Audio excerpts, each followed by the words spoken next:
Ton problème pour lequel tu cours, quand tu connais tous les coins, les recoins du pays, là, Dieu n'appelle pas ça problème. Pour Dieu, ce n'est pas un problème. C'est toi, tellement que tu ne le connais pas. Est-ce que tu sais quel système, quel plan il a mis en place pour que Christ vienne mourir à la croix? Est-ce que tu sais les efforts qu'il a déployés pour régler le problème que le Seigneur Jésus a accompli à la croix? Tu sais c'est quel problème? C'est ça qui était le problème pour lui. Ce n'est pas toi tes petits trucs là, tu pleures, tu tournes, à cause de toi-même, il n'y a plus de place sur ta puce, il n'y a plus de place sur ton mail, il n'y a plus de place dans ton portable, tellement que tu as le numéro des pasteurs. Il n'y a plus de place. Il va maintenant c'est cahier, tu prends pour écrire les numéros maintenant. Pour régler tes problèmes. Dieu dit ça, c'est pas un problème. Tes problèmes ne sont pas des problèmes. C'est lui, il a son problème. Amen.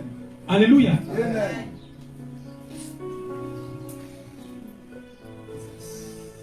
Et tu sais quoi que Dieu appelle problème? Le problème de Dieu.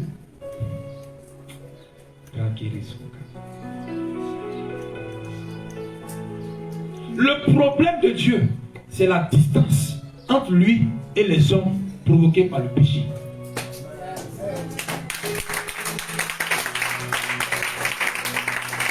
Son problème, c'est que tu sois loin de lui. Voici le problème pour lequel lui-même il s'est fait homme, il est venu mourir. C'est son problème qu'elle a. Alors que toi, ton problème, tu es loin de lui. Mais lui, son problème, c'est de se rapprocher de toi. Amen. Tu cours ici, derrière lui là, derrière tes pasteurs, derrière lui là, tu cours là-bas, tu cours ici, alors que lui, Dieu, il te poursuit, il veut être avec toi, il veut causer avec toi. Toi tu dis non, je m'en vais à Koumassi, à Korogo, à Poaké, il y a un monsieur là-bas là, on dit qu'on met citron dans l'eau, on boit, on se lave 8 fois, on devient, les problèmes se règlent. Alors que Dieu dit non, je suis là ma fille, je vais te causer avec toi. Tu dis non, je mets à ce là, là-bas, il y a un bon Poyaka, lui là, il a les bons trucs.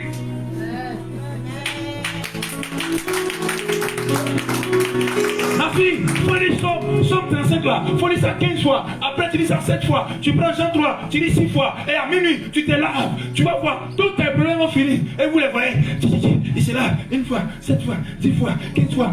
Faut pas qu'il y ait puisé ton eau, hein. Toi-même puise ton eau, faut pas te laver l'eau de robinet, faut te laver l'eau de canari. Et entre-temps, tout ça là, le Seigneur est en train de dire, ma fille, je veux te parler, je veux être avec toi. Le problème de Dieu, c'est que les hommes soient loin de lui. Il ne veut pas ça. Il veut qu'on soit proche, il veut qu'on cause, il veut qu'on communie, il veut qu'on se parle.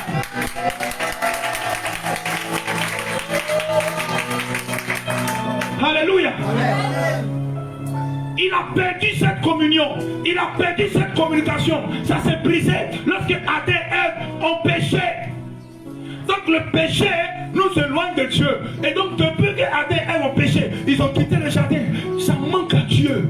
Voici le problème que Dieu voulait régler. Il veut parler avec nous. Il veut qu'on soit avec lui. Parce que chaque jour il parlait avec Adam et Ève. Chaque fois il descendait pour les voir, pour causer avec eux. Cette communion était brisée.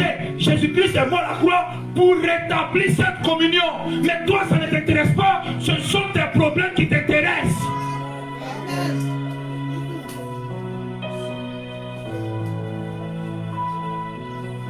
Il veut rétablir cette communion, cette communication perdue depuis le jardin.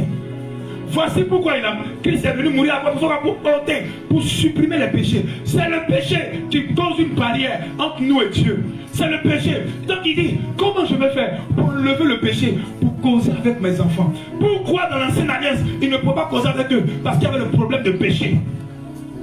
La nouvelle alliance, je mettrai ma loi dans leur cœur. Ça veut dire que je vais venir habiter en eux. On va leur dire comment je suis. Ils me connaîtront déjà. Pourquoi? Parce que je serai déjà en eux. Mais pourquoi mon Dieu, je puisse venir en eux? Il faut qu'ils soient saints. Il t'a rendu saint par l'œuvre de la croix. Maintenant que le sang de Jésus a supprimé tes péchés, tu n'as plus de péché. Quand tu as accepté Jésus, tu as été justifié de tout ce que tu as fait de mauvais. Tu es devenu une nouvelle personne. Du coup, Dieu maintenant peut se rapprocher de toi.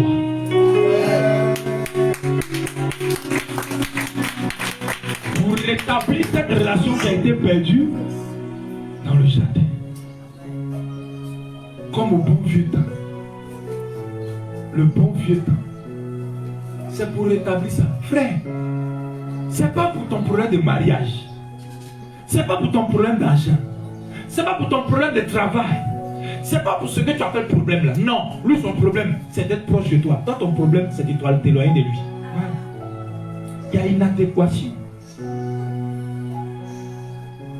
Comment Dieu va faire tout ce plan là pour se rapprocher de toi? Et puis ta vie sera misérable. Comment Dieu peut être avec toi? Frère, c'est cette communion que toi, c'est la première chose qu'on devait entretenir d'abord. C'est la première chose qu'on devait installer d'abord avant de courir après le mariage, ces choses-là.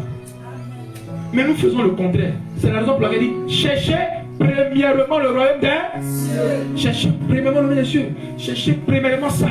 Cherchez premièrement à me connaître. Cherchez premièrement à communier avec moi. Cherchez premièrement à parler avec moi, à communiquer avec moi. Donc je veux être avec vous. Cherchez d'abord ça. Installez ça d'abord. Le reste là, ça va venir. Mais s'il n'y a pas de transmission, il n'y a pas de communication. S'il n'y a pas de transmission, il n'y a pas de communication. La relation que Dieu veut, depuis qu'il a créé l'homme, Dieu n'a pas créé l'homme pour être là sur la tête du premier. Hein? Dieu a créé l'homme pour être avec lui. C'est le but de l'existence de l'homme. L'homme existe pour Dieu, à cause de Dieu. Alléluia. Celui qui rentre dans ce but-là, sa vie sera épanouie. Arrêtez de courir. Arrêtez, vous vous fatiguez. Je vous dis, vous vous fatiguez. Il a montré la voie. Il dit, je veux communier avec vous. Adam, le problème d'Adam a commencé à quel moment? Quand il a quitté le jardin. Quand il s'est éloigné de Dieu. Mais quand il était avec Dieu, est-ce qu'il avait faim? Est-ce que la terre produisait les ronces? Non. Adam, elle avait tout. Pourquoi? Ils étaient avec Dieu.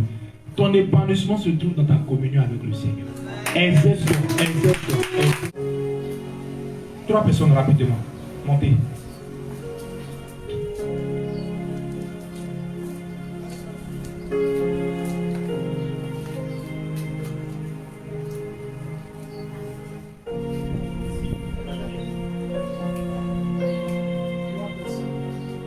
Amen. Viens.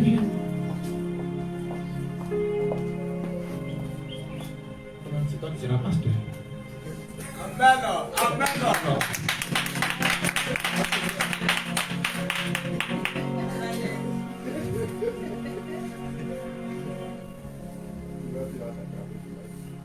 Il a attrapé, il pense que c'est. Oh, c'est pas que c'est ça qui symbolise le péché. Ouais. Non, prends.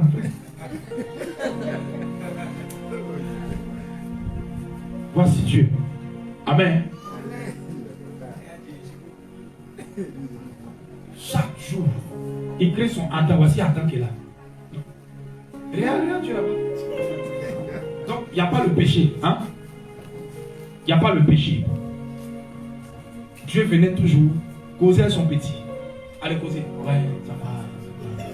C'est comme ça, c'est-à-dire que Dieu dit ça va, on dit quoi ici, le reste passe bien, c'est là qu'il remarque, comme toi, il remarque qu'il n'est pas trop content, il est seul de toute façon. Amen. Il est seul, il dit bon, le monsieur il est trop seul. Je vais lui faire une aide semblable. Parce que quand il cause, lui voit ses besoins. Cause encore, cause. Massakaraba. Dieu a remarqué le besoin d'Adam quand ils étaient en communion. C'est pendant que tu causes avec Dieu là, quand tu es en intimité avec Dieu, il remarque tes besoins puis il les comble. Il descendait chaque soir pour causer avec lui. Causer. Il remarque qu'il a un besoin, il a un problème, il est seul. Il faut qu'il comble ce problème là. C'est pas lui qui allait se promener, il n'était pas loin quand tu as remarqué le problème. Il était proche. C'est pendant que tu seras proche de Jésus que tes problèmes seront comblés. Il lui dit, je cause avec mon fils, je cause avec mon enfant, mais je sens qu'il n'est pas heureux, je sens qu'il y a un problème. Je lui ferai une aide semblable. Une aide semblable arrive. Une aide semblable avance là. Alléluia. Il lui fait une aide pleure. Est-ce qu'il a demandé? Non. Est-ce qu'il a demandé? Non. Est-ce qu'il a pleuré? Non. Il causait à notre Dieu. Et Dieu a remarqué son propre. Il lui a donné une aide. Alléluia. Alléluia. C'est lorsque tu ne causes plus avec Dieu que Dieu ne remarque plus tes besoins. Il ne comprend plus tes besoins. Quand tu vas revenir à lui, il va combler tes besoins. Il va combler tes besoins. Il va combler tes besoins.